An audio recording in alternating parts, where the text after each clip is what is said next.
Hello, everyone. Confidence. Right now, we're living in a very, very volatile time. Yesterday, there was political violence in the news. There are all sorts of fears about war and famines, problems with the economy across the world. And all of this is directly felt within our own mind streams. And so the question today that has been asked is, how do we remain confident and not jaded? So, to take a step back first, we have to first acknowledge a basic truth, I would say a fundamental truth about our selves, our ego selves, our default settings as human beings. And that is that we actually don't want the answer to that question, fundamentally. Fundamentally, we actually want to be jaded, and we actually want to be caught up with the world around us in a way that causes us paranoia, anxiety, fear, and dread. That is actually the fundamental reality of being a sentient human being embodied form. We have that egoic, self centered response to the world around us, and that response causes us to be fixated, extremely fixated, to a story of good and bad in relation to me. And then extrapolating that out to tribal realities. I like my tribe, you like your tribe, and if something happens to my tribe versus your tribe, I'm going to get upset, you're going to get upset, we're going to have disagreement. And all of that is intrinsic, actually, to our human fixation default. And that is actually stopping us from caring at all about how not to be jaded, not to be caught up, how to actually be confident in a way that's beyond that is something that is not even part of our normal human paradigm at all. So some of us might have noticed this, and then this is the beginning of our spiritual journey to be free of this default. But we must all acknowledge that this is our default. We do not want to learn this truth, the truth of how to be confident and not jaded. We want to be jaded. We want to not be confident. We want to feel dread and anxiety. We're addicted to it, actually. That is actually how our current societal construct has swayed our minds for our entire lives. We are caught up with things around us. And those things around us pull us under, but they also give us a feedback loop of very strong emotions. And these very strong emotions are somewhat addicting because we like, even though we don't want to admit it, we like the explosive, controversial energy in our deep human mind of wanting to be safe and wanting to be secure. We constantly are looking for the things that make us not safe, not secure, and then fixating to them all the time. That's not going to bring us joy, but here we are caught up in that. If we don't acknowledge that first, there's no possible way to be free of it. We will think maybe we'll not want that to be the case. We'll reject that outright. No, that's not really me. I'm somebody beyond that, right? No, we're not. None of us are. We're not beyond that. We're human beings. As human beings, we are constantly bombarded and being attracted to things that we like and then pulled under by the influences of the interconnected context of the world that then pulls our emotions into various different ways, different places. So in terms of the current societal world that we're living in right now, we have upheaval happening around us. And a lot of that actually has to do with the causes and conditions of this paradigm naturally unfolding. The more jaded, the more frustrated, the more disagreement we have, the more concerned we are about being safe, the more we are angry at those around us that don't agree with us, the more we then want to hate them, and all of that. And also, the more combative we are, either with our speech or with our actions, right? We become very, very combative.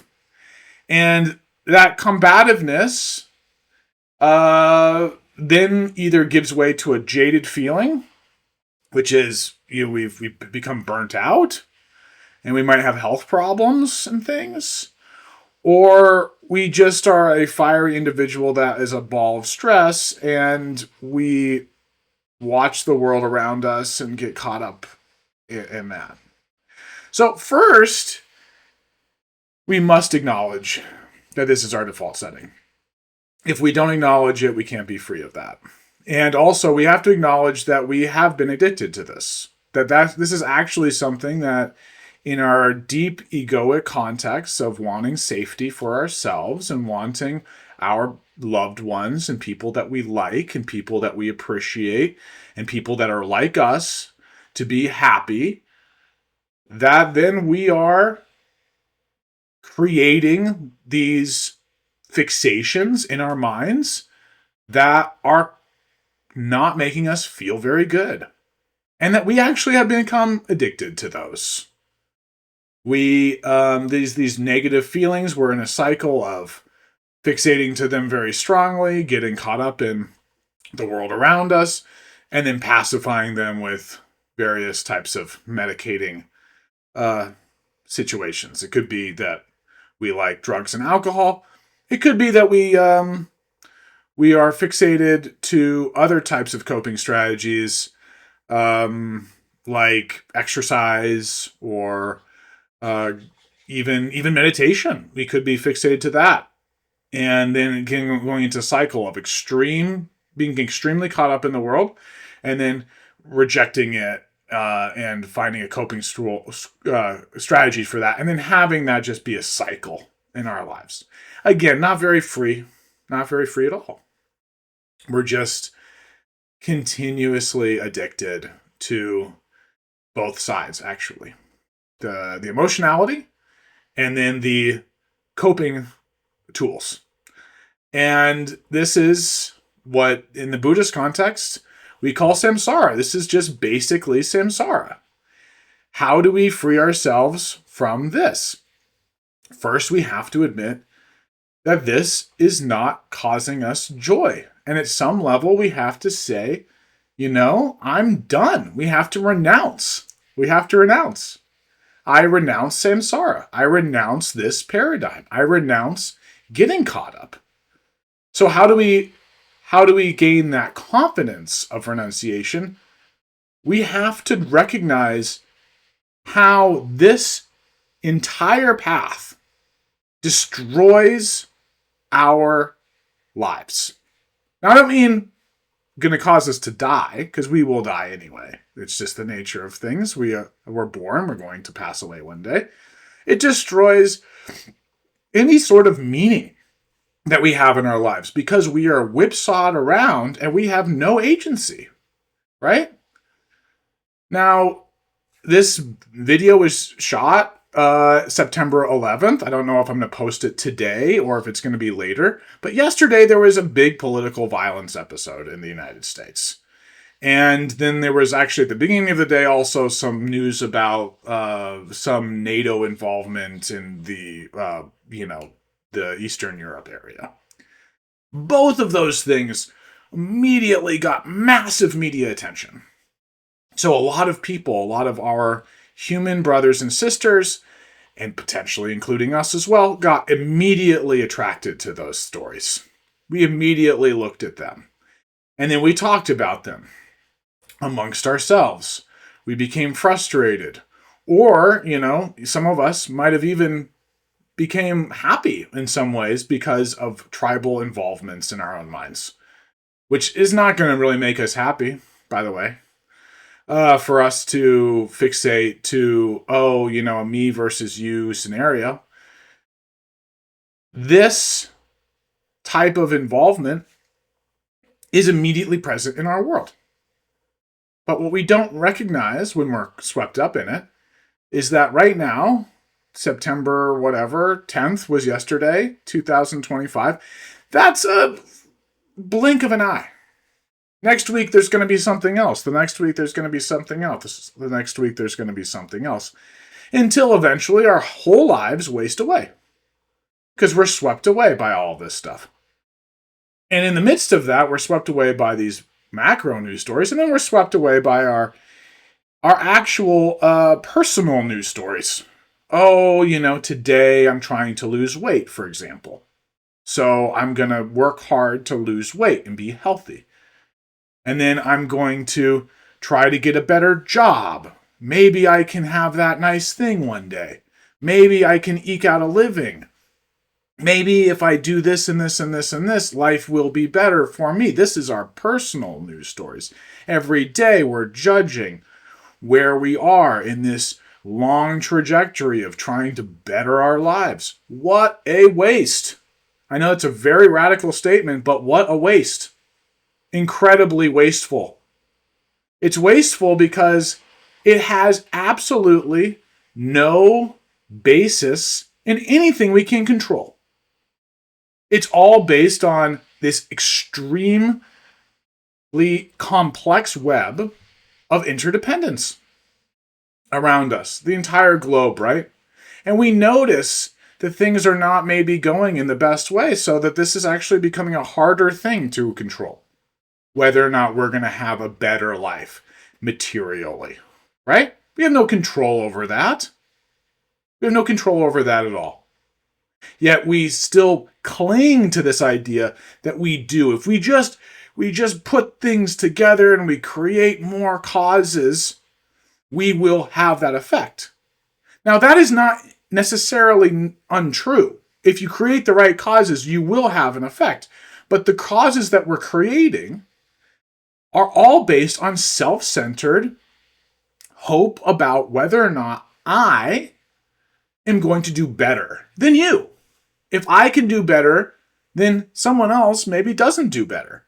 It's not really about everyone doing better. It's about me doing better, and I don't really care about whether or not you do better. It's my tribe maybe is at most what I care about. But people who aren't within that, whatever that tribe is, I don't care about. Now, if everyone does that, which is the world that we live in today, everyone does that, we see the effect of that. Infighting, warring tribes. And also, those that are very successful at this, clinging very harshly to their wealth, and leaving all of those who haven't been successful at this behind and trying to keep them from ever being able to climb that ladder. That's what we live. That's where we live. That's the world that we live in. That's all samsara. All because of this mental motivation of making myself better. I want to be better, but not morally better. I want to be materially better. I want to be more comfortable and all of that. All of that gives rise to the problems that we have around us. And so when we start to notice all of this, we see, I am caught up in this and I am addicted by it, and so is everybody else. So is all the other human beings. And also the animal world, right? We see that in nature. The little bird is trying to get food, and then all of a sudden the hawk comes and whoop, swipes it down, eats it, right? Bird's just trying to get by. And the hawk is also just trying to get by. But they're just different tribes, they're different species. One is a carnivore, right? We have that same sort of paradigm in the gradations of humanity, even. Billionaires are like wolves, and then we have other people who are just trying to eke a living by who are not like that, really. Still trying to maybe make a better life for themselves. Maybe they aspire to be wolves, but they don't have the causes and conditions to have the sharp teeth, to have all the resources the billionaires have. So they're dealing with the fact that they don't have all of that. So all of this interplay we're caught up in. All of this interplay we are jaded by and eventually drowned by. We look at our lives near when we finally get sick and we die. A lot of people look back on their lives and they have great regret. They have regret because they didn't necessarily live fully. They're looking back and they're saying, oh, maybe, luckily, maybe they had some love in their lives with family. And maybe they have love in their lives at the time of death with the family that they cared about. But actually, in this day and age, it's becoming less and less likely that that's the case. You even have intergenerational, interfamily problems where, the younger generation, the older generation doesn't agree. And so the younger generation rejects their parents outright, and their parents die alone. And this is actually happening. There's statistics about all of this. I'm just, again, giving all of this samsaric world life, breath, because it's not something that we like to look at. But this is the truth. And we're all part of this. We are all caught up in it. We're all addicted to the samsaric way of thinking, wanting better stuff at the expense of others, even though we don't like to maybe look at the expense of others' part. I'm just trying to get a better life, man. Right? Brutal. Brutal. Because it's not just me. It's not just you. It's not just one or two of us that are having that methodology. It's everyone. And so everyone is fighting each other for a better life on a very limited globe. A little tiny speck of blue dust in the cosmos trying to carve out this world. So that sounds pretty bad. I'm sure I probably lost some of you along the way. So thank you for staying along for this part, because I'm sure a lot of people are like, man, that's bleak. I don't want to listen to this anymore. Now, here's the good part. It doesn't have to be this way. How do we remain confident? At first, we have to acknowledge all of that, and we just did. Secondly, we have to renounce, which we talked about briefly. We have to really, from a heartfelt place, say, I'm done. I'm done doing that. I'm done living this way. I'm done getting caught up in this. I'm making a commitment. No longer will I get caught up in trying to create something at the expense of others. I'm done with that. Once we just make that commitment, it's a massive change to our minds. Our minds start to relax because we no longer are trying to affect massive amounts of external change so that we can feel better about ourselves in context with the world around us. And so that first is a huge weight off our shoulders. That helps immediately. Then secondly, after that, how do we remain confident in that when the world around us still pulls us down? Yeah, that is a wonderful thing to renounce. But then, even if we renounce, we might fall in destitution.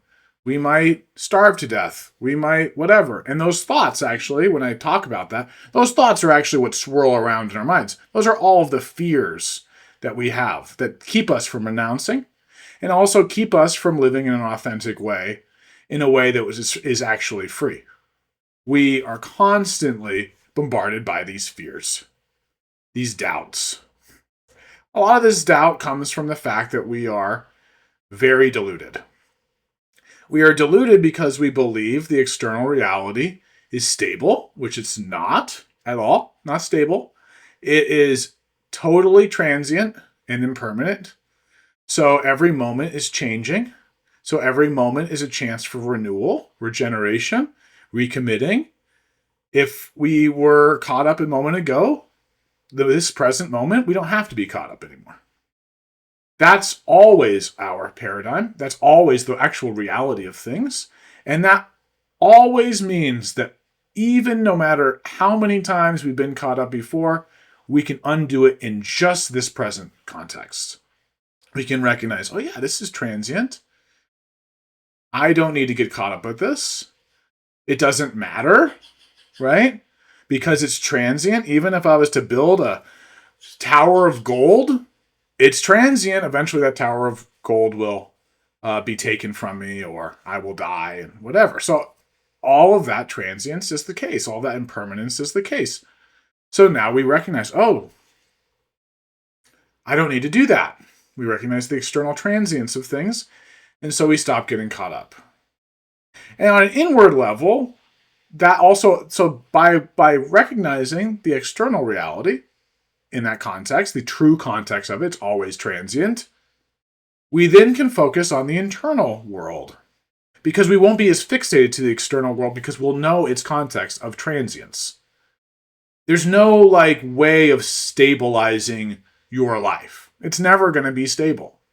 So once we have renounced that focus or fixation, it's much easier for us to now gaze within and to now look at our emotions. Because our emotional world, our thinking world, is directly interacting with our experience of the external world.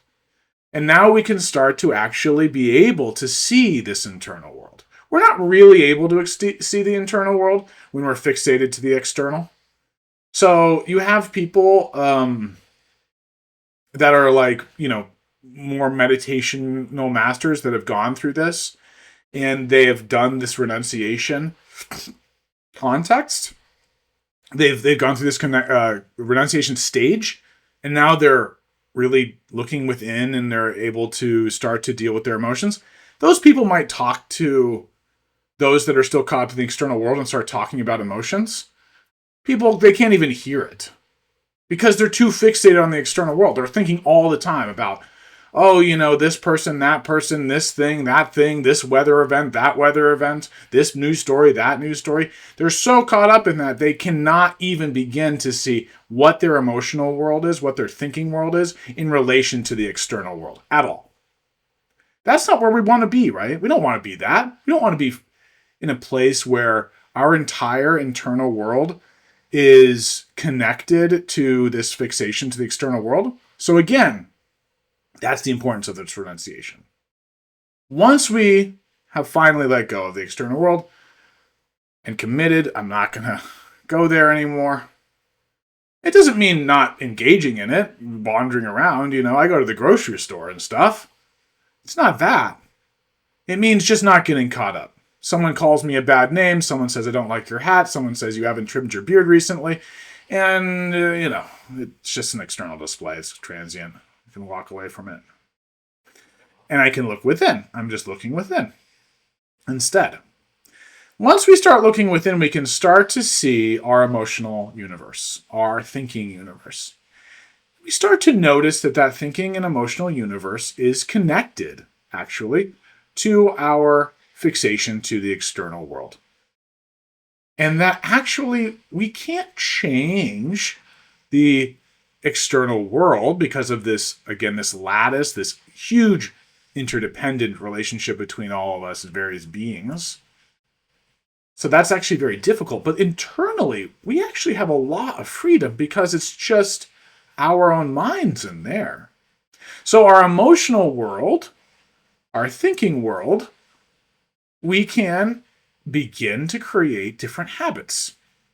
And in Buddhism, the Buddha taught various methods for this. Meditational methods, in the Hinayana, in Mahayana, compassion, great compassion towards others, right? In Vajrayana, the view, as well as other practices. These all help us liberate our own emotions and change our own habitual patterns within our own minds so that we are releasing our own very strong associations with good and bad about the external world around us. So then we don't do that anymore because we're working with our emotions, right?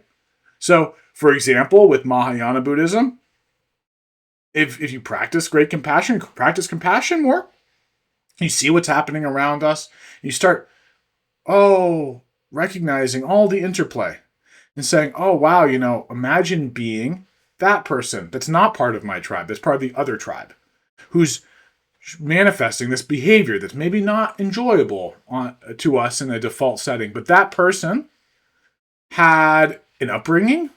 That person had a entire causal relationship between them and their family and their tribe. And all of that has then realized this present display. That's all led up to this present display. All of that, actually, the intricacy, those causes and conditions makes sense. And also, it means that this person that's doing this bad action that we would normally say is bad is kind of like enslaved by all of these causes and conditions.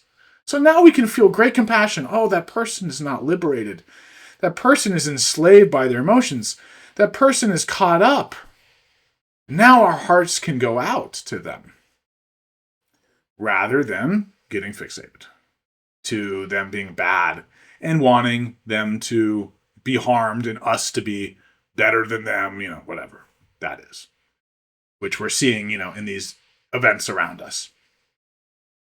That is just one example. But all of this differing of our internal practices that are using our own emotions to transform them into something that is kinder, wiser towards the world around us, we can then suddenly start to recognize that actually this is all interconnected. This is all happening within our own minds as well. The display externally, there's no place to find the external world, the boundary of the external world and our internal world. They seem mirrored. All of this mirroring of the external world and this internal world, our experience of the external and this internal, as we're practicing to let go, practicing to be more compassionate, for example, we then see that the world around us begins to be experienced in a way that's less fixating and more free, more content. Suddenly we start to see inner transformation. Our responses to the world around us are happier. Our responses to the world around us are freer. We don't feel like we're getting caught up. And we have our minds have started to go beyond actually even this context. Because we've even become liberated from all these emotional responses. We have these default emotional responses. We get anxious, angry at stuff that happens around us. But even that anxious anger or whatever, desirousness, ignorance, not knowing what's going on, when we start to actually look within and let that go, see it, be aware of it, but also allow it to be as it is, then we gain a confidence that this is not me. It is not me. I am not a human. I am not also the emotions I'm having. I'm not the thoughts that I have. I'm also not the things I'm seeing or hearing or sensing. That's no longer me. It's no longer me. Instead, it's just a display. A display with no fixation because we've let go of that. This isn't happening to me. This is happening to just the primordial aspect of the universe. This is just occurring unto itself. Now, in Buddhism, we call this nature, we call emptiness. There's a lot to emptiness. But this primordial aspect of things, that when you take everything away, all the emotions, all the thoughts, all the sensations, you take it all away, what's left? The nature of the mind, this empty nature. Everything's happening to that. It's not happening to a me. No longer am I associating a self to this. This self that is feeling caught up, this self that is fixating. That self that's fixating has been long removed because as we've done these practices and we've renounced, we've let the self go. We've let our self-involvement go. It doesn't matter if I'm going to have a meaningful life in someone else's definition. It doesn't matter if I'm a good practitioner or a bad practitioner. These are all nebulous. These are all distinctions that are based in delusion, a delusion of selves. No more. I renounce that. And in renouncing that, I then can look inward and then disassociate all of these emotions from reality. Because even though they and the external reality are intermeshed and intertwined, I can relax. Those are no longer associated with a me. There is no me to associate with. So all of that is relaxed. Rather than having an association with the thoughts, feelings, and sensations that's negative and fearful and wanting the best for me in relation to it, now that I see that there is no me that's in relationship to it, I just relax and notice its intrinsic nature, the intrinsic presence that is always perfect. No longer is there a distinction of display. It's just primordial energy that is luminous and expansive and present always. Whether or not this context looks good to a me or not doesn't matter, because there's no possible way for it not to be luminous, expansive, present, and not connected to a me. So that's the end goal. That's the end result. Now, to go back to the beginning, how do we become confident in that? How do we become confident in that? This is where, in Vajrayana Buddhism, the answer would be find yourself a wonderful teacher. There are wonderful teachers out there. This one right here is Garchen Rinpoche. He's a wonderful teacher. There are many wonderful teachers. The finding of a teacher is extremely important to recognize this stably, because when you have a teacher and you doubt, which we do doubt, we get caught up in the world. We're like, oh, I'm hurt. All of a sudden we have an I, me, and I'm like, oh, it's me, and I'm being hurt. We have the guru the teacher to rely on. Oh, teacher, come care for me. Come and help me remember. Help me remember that this isn't true. That this deluded, self-centered thing isn't needed even when everyone else is being self-centered and attacking me. Because we live like that sometimes. We feel like the world's attacking us. We have it directly in our faces.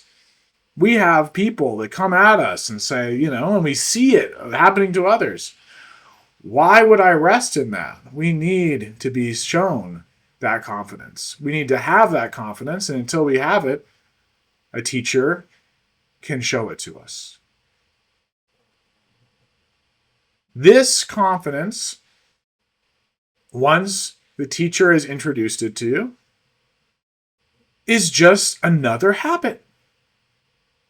We can become confident based on creating a better habit. The confident habit. When we see troubled things, become confident. This is just the samsaric delusion. I am not going to allow that to disturb my serenity, disturb my entire nature, the true nature of things, transient, empty. It will not be allowed by this mind, no matter what displays. That is confidence, right? It feels confident. We feel, wow, yes, okay. We feel in our central channels, it's bursting up, actually, as an upward energy. We gain that confidence, we stabilize that confidence by encouraging ourselves with the help of a teacher and encouraging ourselves in a habit. We create that habit stronger and stronger in relation to the energy that is around us until what occurs is that it just naturally occurs. So then the strength of the samsaric delusion that's around us, the most crazy display around us, is then responded with the equal and opposite, strength of realization. This is delusion. This is nirvana. Confident. Pristine. Empty. That is only going to occur if we create the habit. And if we uncreate the habit of fixation to samsara, relating to what I want versus what other people want.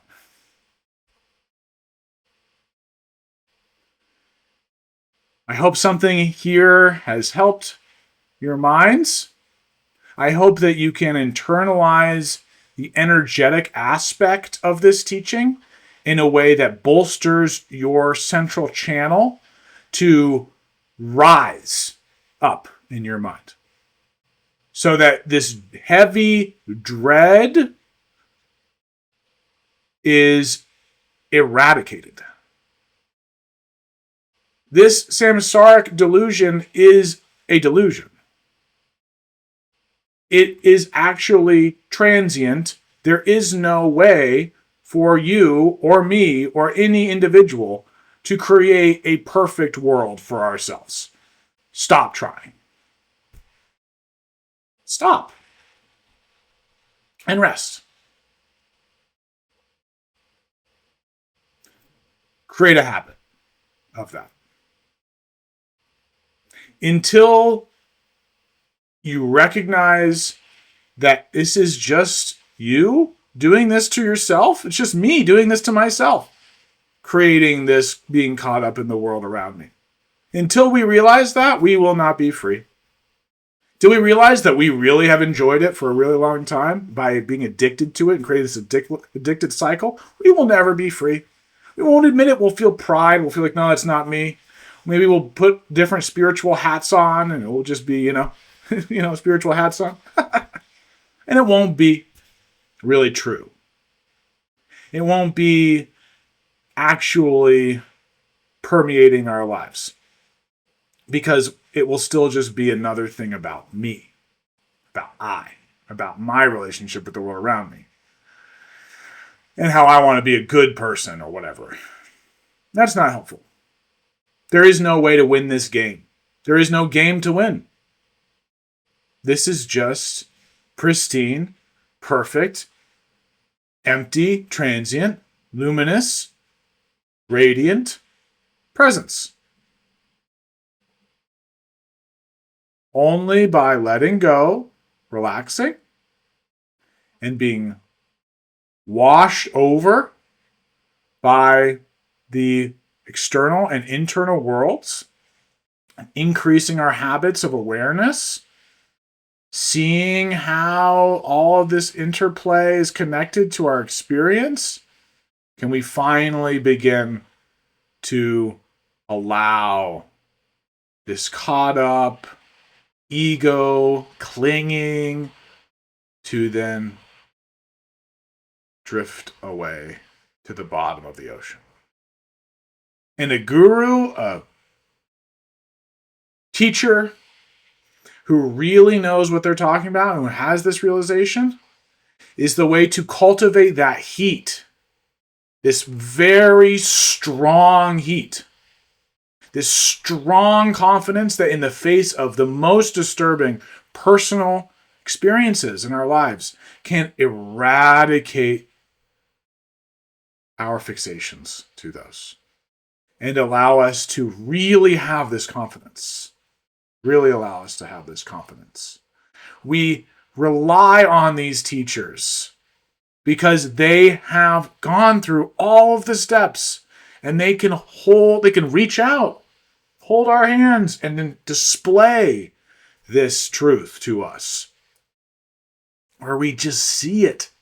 We see it in ourselves because they also recognize when you get to this realization,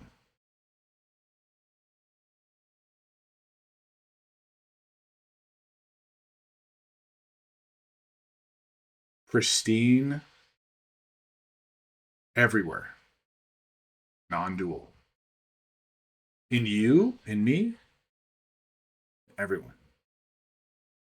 This is the nature of things. There are no boundaries. No boundaries.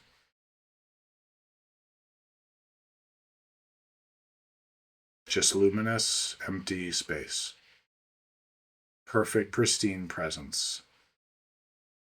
The teacher can introduce your mind to this truth, to this instant truth, this instant awareness that is free immediately from the beginning and does not have the heaviness of an ego.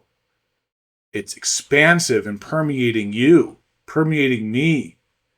It's not something I can own. It's not something you can own. It's not something that the guru owns. It's something that permeates everywhere. It's just the nature of this transient, on one hand, externally transient, internally empty nature.